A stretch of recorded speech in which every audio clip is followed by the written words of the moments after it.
दोस्तों, क्या आपको पता है साबूदाना बनाने के लिए उसमें साबू का पाउडर और शैम्पू मिलाया जाता है। आखिरकार यह साबूदाना बनता कैसे है? तो कई लोगों को मानना है साबूदाना सुअर के चर्बी से बनता है, तो कई लोगों का तो यह मानना है कि यह साबूदाना समुद्र से निकला हुआ मोती होता है, तो कुछ लोग कहते हैं कि यह चावल की तरह पेड़ में उगते हैं। आखिर क्या है साबूदाना का रहस्य? तो चलिए जानते हैं व्रत में खाए जाने वाले सबसे लोकप्रिय आइटम साबूदाना के बारे में। आज हम बात करेंगे इस गोल मटोल से देखने वाले सफेद मोती के बारे में, जो भारत में साबूदाना के नाम से जाना जाता है और भारत के लोग इसे खाना खूब पसंद करते हैं। कुछ लोग इसे नाश्ते में खाना पसंद करते हैं, तो वहीं कुछ लोग इसका घोल बनाकर इसे पीते हैं। साबूदाना हमारे हेल्थ के लिए किसी दवाई से कम नहीं होता है। दोस्तों, साबूदाना टेब्यूका यानी कि कसाबा के पौधों के जड्डों से बनाया जाता है। यह कसाबा शकरकंद के प्रजाति से आता है, इसीलिए यह बिल्कुल शकरकंद की ही तरह जमीन के अंदर जड्डों के द्वारा उगता है। तो यहाँ पर वर्कर्स इनको जाड़ से काटकर अलग कर देते हैं और फिर इनको प्रोसेसिंग के लिए फैक्ट्री में लाया जाता है। इनके फलों को कसाबा रूट कहा जाता है। अभी इन कसाबा रूट्स में मिट्टी लगा हुआ है, इसीलिए सारे कसाबा रूट्स को पानी से स्प्रे करके अच्छी तरह धो लिया जाता है। उसके बाद सारे कसाबा के फलों को कन्वेयर के जरिए पीलिंग मशीन में डाल देते हैं। ये पीलिंग मशीन कसाबा के फलों से छिलकों को निकाल देती है। निकलने के बाद फिर से इनको पानी से साफ किया जाता है, जिससे उन पर मौजूद थोड़े मोड़े गंदगी भी साफ हो जाते हैं।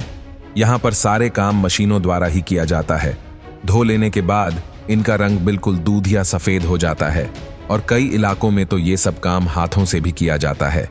उसके बाद सारे छिले हुए कसाबा रूट्स को एक ग्राइंडर मशीन में भेज देते हैं, जहां इनको पीसा जाएगा।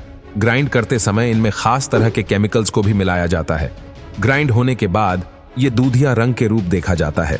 इसके पेस्ट में स्टार्च और फाइबर भारी मात्रा में मौजूद होता है, जो कि हमारे हेल्थ के लिए अच्छा नहीं होता है। इसीलिए उनसे सारे शुद्ध स्टार्च और फाइबर को फिल्टरों की मदद से अलग कर लिया जाता है, या कहें तो रिफाइन कर लिया जाता है।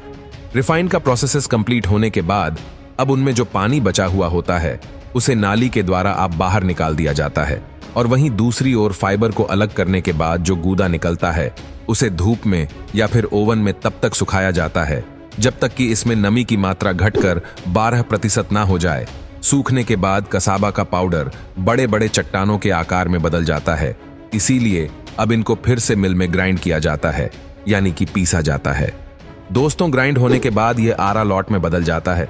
वैसे आरा लॉट का यूज क्या होता है यह तो आपको पता है। तो लास्ट में आरा लॉट को साबूदाना का आकार दिया जाएगा, जिसके लिए आरा लॉट को इस मशीन में डाल दिया जाता है। यह मशीन सारे आरा लॉट को 1 mm से 7 mm के गोल आकार में बदल देता है। तो ऐसे ही तैयार हो जाता है साबूदाना।